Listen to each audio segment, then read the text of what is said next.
شروع اللہ کا نام لے کر جو بڑا مہربان نہایت رحم والا ہے۔ یہ ایک سورہ ہے جس کو ہم نے نازل کیا اور اس کے احکام کو فرض کر دیا اور اس میں صاف صاف آیتیں نازل کی تاکہ تم یاد رکھو۔ بدکاری کرنے والی عورت اور بدکاری کرنے والا مرد جب ان کی بدکاری ثابت ہو جائے تو دونوں میں سے ہر ایک کو 100 درے مارو، اور اگر تم اللہ اور روز آخر پر ایمان رکھتے ہو تو اللہ کے قانون کو نافذ کرنے میں تمہیں ان پر ہرگز ترس نہ آئے، اور چاہیے کہ ان کی سزا کے وقت مسلمانوں کی ایک جماعت بھی موجود ہو۔ بدکار مرد تو بدکار یا مشرک عورت کے سوا کسی سے نکاح نہیں کرتا، اور بدکار عورت کو بھی بدکار یا مشرک مرد کے سوا اور کوئی نکاح میں نہیں لاتا، اور یہ یعنی بدکار عورت سے نکاح کرنا مومنوں پر حرام ہے۔ اور جو لوگ پرہیزگار عورتوں کو بدکاری کا عیب لگائیں اور اس پر 4 گواہ نہ لائیں تو ان کو 80 درے مارو، اور کبھی ان کی شہادت قبول نہ کرو، اور یہی بد کردار ہیں۔ ہاں، جو اس کے بعد توبہ کر لیں اور اپنی حالت سنوار لیں تو اللہ بھی بخشنے والا ہے، مہربان ہے۔ اور جو لوگ اپنی بیویوں پر بدکاری کی تہمت لگائیں اور خود ان کے سوا اور گواہ نہ ہوں تو ہر ایک کی شہادت یہ ہے کہ پہلے تو 4 بار اللہ کی قسم کھائے کہ بے شک وہ سچا ہے، اور 5ویں بار یہ کہے کہ اگر وہ جھوٹا ہو تو اس پر اللہ کی لعنت۔ اور عورت سے سزا کو یہ بات ٹال سکتی ہے کہ وہ پہلے 4 بار اللہ کی قسم کھائے کہ بے شک یہ جھوٹا ہے، اور 5ویں دفعہ یوں کہے کہ اگر یہ سچا ہو تو مجھ پر اللہ کا غضب نازل ہو۔ اور اگر تم پر اللہ کا فضل اور اس کی مہربانی نہ ہوتی تو بہت سی خرابیاں پیدا ہو جاتی۔ اور یہ کہ اللہ توبہ قبول کرنے والا ہے، حکیم ہے۔ جن لوگوں نے یہ بہتان باندھا ہے وہ تمہیں میں سے ایک جماعت ہے، اس کو اپنے حق میں برا نہ سمجھنا، بلکہ وہ تمہارے لیے اچھا ہے۔ ان میں سے جس شخص نے گناہ کا جتنا حصہ لیا اس کے لیے اتنا وبال ہے، اور جس نے ان میں سے اس بہتان کا بڑا بوجھ اٹھایا ہے اس کو بڑا عذاب ہوگا۔ جب تم نے وہ بات سنی تھی تو مومن مردوں اور عورتوں نے کیوں اپنے دلوں میں نیک گمان نہ کیا، اور کیوں نہ کہہ دیا کہ یہ کھلم کھلا بہتان ہے؟ یہ بہتان لگانے والے اپنی بات کی تصدیق کے لیے 4 گواہ کیوں نہ لائے؟ تو جب یہ گواہ نہیں لا سکے تو اللہ کے نزدیک یہی جھوٹے ہیں۔ اور اگر دنیا اور آخرت میں تم پر اللہ کا فضل اور اس کی رحمت نہ ہوتی تو جس شغل میں تم منہمک تھے اس کی وجہ سے تم پر بڑا سخت عذاب نازل ہوتا، جب تم اپنی زبانوں سے اس کا ایک دوسرے سے ذکر کرتے تھے اور اپنے منہ سے ایسی بات کہتے تھے جس کا تم کو کچھ بھی علم نہ تھا، اور تم اسے ایک ہلکی بات سمجھتے تھے، حالانکہ اللہ کے نزدیک وہ بڑی بھاری بات تھی۔ اور جب تم نے اسے سنا تھا تو کیوں نہ کہہ دیا کہ ہمیں شایع نہیں کہ ایسی بات زبان پر لائیں؟ پروردگار تو پاک ہے، یہ تو بہت بڑا بہتان ہے۔ اللہ تمہیں نصیحت کرتا ہے کہ اگر مومن ہو تو پھر کبھی ایسا کام نہ کرنا، اور اللہ تمہارے سمجھانے کے لیے اپنی آیتیں کھول کھول کر بیان فرماتا ہے، اور اللہ جاننے والا ہے، حکمت والا ہے۔ جو لوگ اس بات کو پسند کرتے ہیں کہ مومنوں میں بے حیائی یعنی تہمت بدکاری کی خبر پھیلے، ان کو دنیا اور آخرت میں دکھ دینے والا عذاب ہوگا، اور اللہ جانتا ہے اور تم نہیں جانتے۔ اور اگر تم پر اللہ کا فضل اور اس کی رحمت نہ ہوتی تو کیا کچھ نہ ہوتا، مگر وہ کریم ہے، اور یہ کہ اللہ نہایت مہربان ہے، رحیم ہے۔ مومنوں، شیطان کے قدموں پر نہ چلنا، اور جو شخص شیطان کے قدموں پر چلے گا تو شیطان تو بے حیائی کی باتیں اور برے کام ہی بتائے گا۔ اور اگر تم پر اللہ کا فضل اور اس کی مہربانی نہ ہوتی تو ایک شخص بھی تم میں پاک نہ ہو سکتا، مگر اللہ جس کو چاہتا ہے پاک کر دیتا ہے، اور اللہ سننے والا ہے، جاننے والا ہے۔ اور جو لوگ تم میں صاحب فضل اور صاحب مال ہیں وہ اس بات کی قسم نہ کھائیں کہ رشتہ داروں اور محتاجوں اور وطن چھوڑ جانے والوں کو کچھ نہیں دیں گے، اور ان کو چاہیے کہ معاف کر دیں اور درگزر کریں۔ کیا تم پسند نہیں کرتے کہ اللہ تم کو بخش دے؟ اور اللہ تو بخشنے والا ہے، مہربان ہے۔ جو لوگ پرہیزگار اور برے کاموں سے بے خبر اور ایماندار عورتوں پر بدکاری کی تہمت لگاتے ہیں ان پر دنیا اور آخرت دونوں میں لعنت ہے، اور ان کو سخت عذاب ہوگا، یعنی قیامت کے روز جس دن ان کی زبانیں اور ہاتھ اور پاؤں سب ان کے کاموں کی گواہی دیں گے۔ اس دن اللہ ان کو ان کے اعمال کا پورا پورا اور ٹھیک ٹھیک بدلہ دے گا، اور ان کو معلوم ہو جائے گا کہ اللہ برحق اور حق کو ظاہر کرنے والا ہے۔ ناپاک عورتیں ناپاک مردوں کے لیے ہیں اور ناپاک مرد ناپاک عورتوں کے لیے، اور پاک عورتیں پاک مردوں کے لیے ہیں اور پاک مرد پاک عورتوں کے لیے۔ یہ پاک لوگ ان جھوٹوں کی باتوں سے بری ہیں اور ان کے لیے بخشش اور نیک روزی ہے۔ مومنوں، اپنے گھروں کے سوا دوسرے لوگوں کے گھروں میں گھر والوں سے اجازت لیے اور ان کو سلام کیے بغیر داخل نہ ہوا کرو، یہ تمہارے حق میں بہتر ہے، اور ہم یہ نصیحت اس لیے کرتے ہیں کہ شاید تم یاد رکھو۔ پھر اگر تم گھر میں کسی کو موجود نہ پاؤ تو جب تک تم کو اجازت نہ دی جائے اس میں مت داخل ہو، اور اگر یہ کہا جائے کہ اس وقت لوٹ جاؤ تو لوٹ جایا کرو، یہ تمہارے لیے بڑی پاکیزگی کی بات ہے،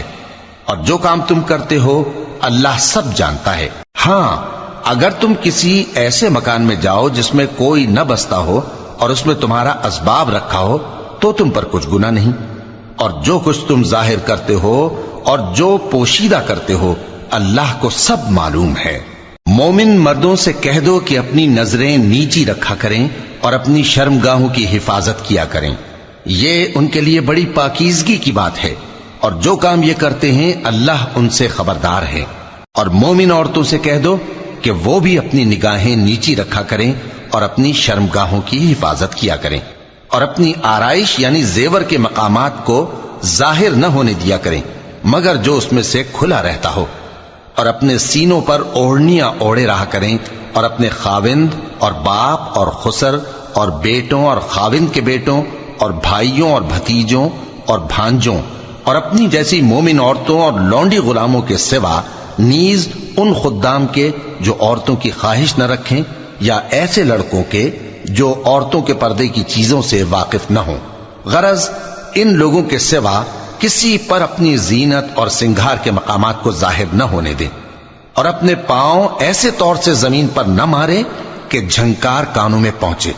اور ان کا پوشیدہ زیور معلوم ہو جائے۔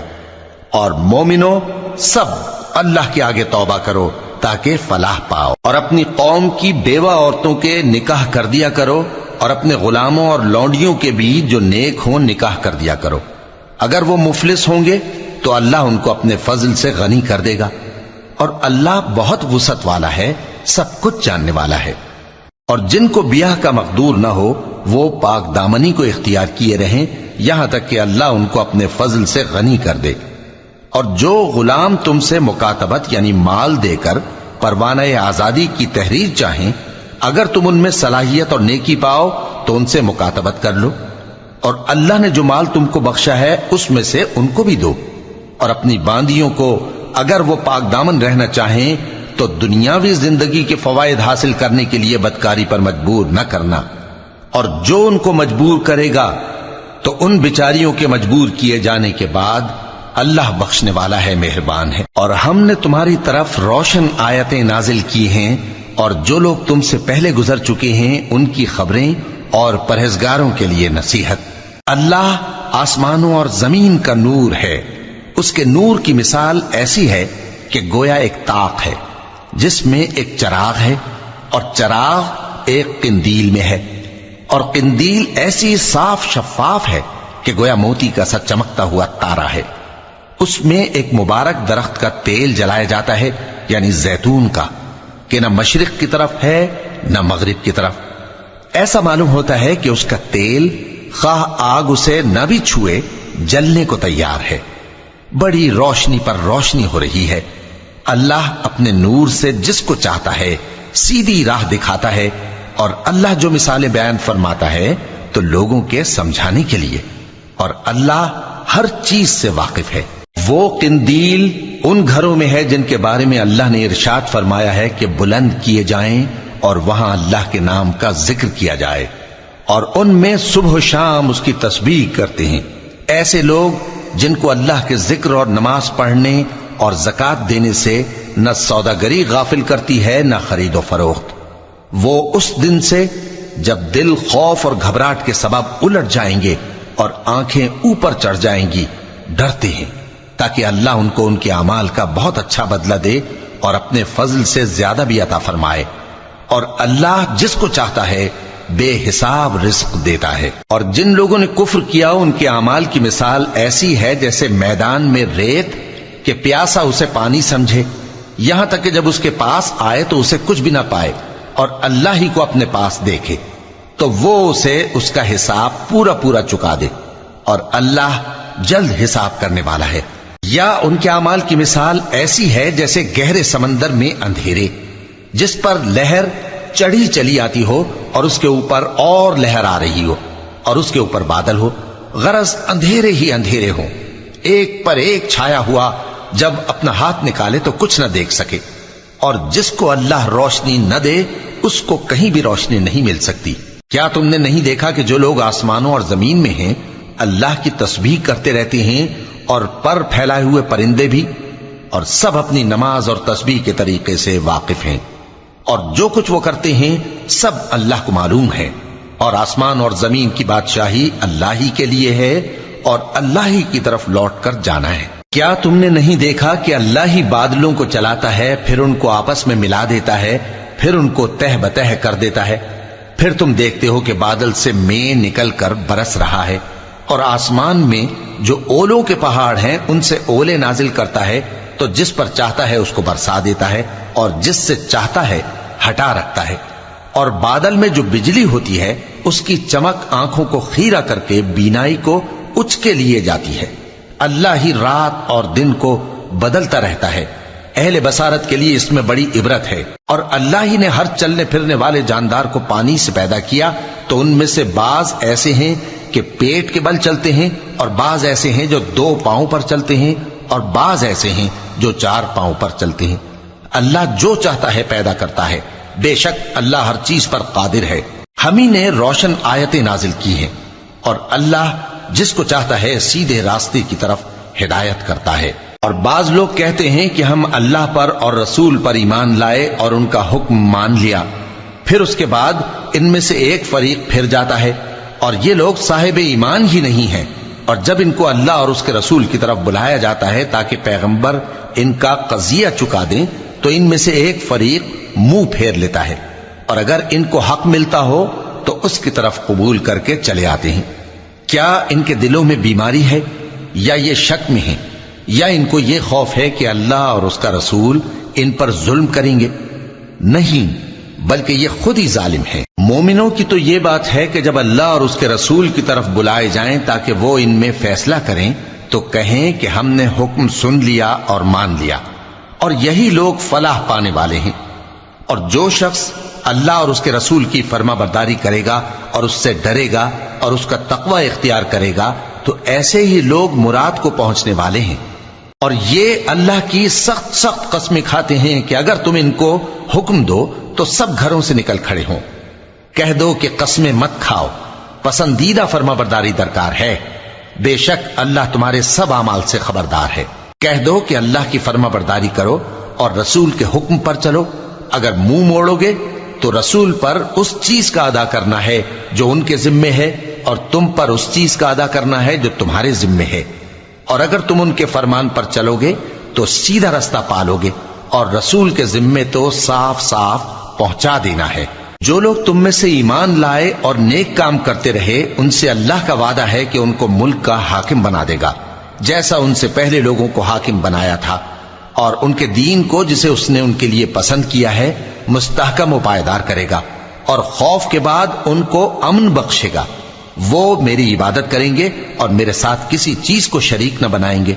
اور جو اس کے بعد کفر کرے تو ایسے ہی لوگ بد کردار ہیں۔ اور نماز پڑھتے رہو اور زکوٰۃ دیتے رہو اور پیغمبر کے فرمان پر چلتے رہو تاکہ تم پر رحمت کی جائے، اور ایسا خیال نہ کرنا کہ کافر لوگ ہم کو زمین میں مغلوب کر دیں گے، ان کا ٹھکانہ دوزخ ہے اور وہ بہت برا ٹھکانہ ہے۔ مومنوں، تمہارے باندی غلام اور جو بچے تم میں سے بلوغ کو نہیں پہنچے 3 دفعہ یعنی 3 اوقات میں تم سے اجازت لیا کریں، ایک تو نماز فجر سے پہلے، اور دوسرے گرمی کی دوپہر کو جب تم کپڑے اتار دیتے ہو، اور تیسرے عشاء کی نماز کے بعد۔